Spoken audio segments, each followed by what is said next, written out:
Well, there's a mistake here about line extensions. The thing that causes your problem is not the line extension per se. It's advertising and communicating that line extension and confusing the mind of the customer or prospect.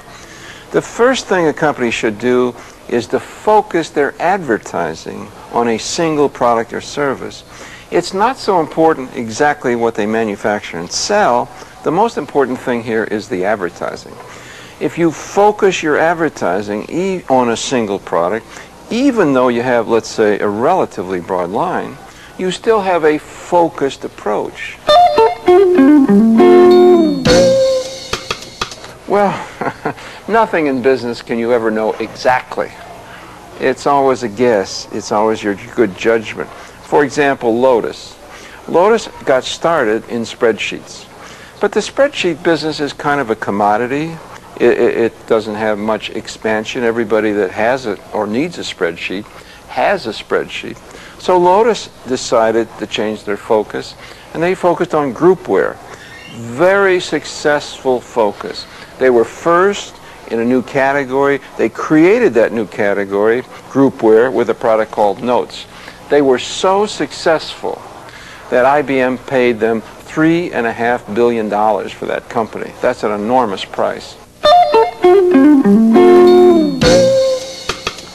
Well, you see, most advertising agencies believe in the power of creativity. What is creativity? It's kind of hard to define, but fundamentally, creativity means doing something different. Whatever anybody else is doing, you do it different.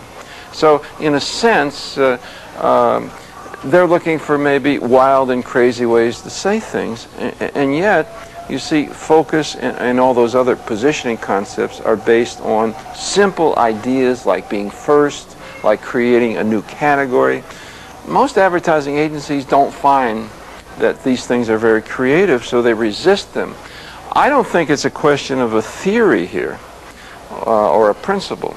I think most advertising agencies are devoted to doing something different. They are trying to be creative. And sometimes that works, and sometimes it doesn't.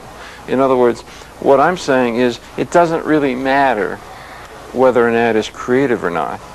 The thing that matters is whether the ad establishes the right focus for a company inside the mind. And then it could be very uncreative and still be very successful. Oh, it has to be the entire company, and it has to be led by the chief executive or the CEO. A company today cannot be successful unless the chief executive is a good marketing person. I mean, that is crucial.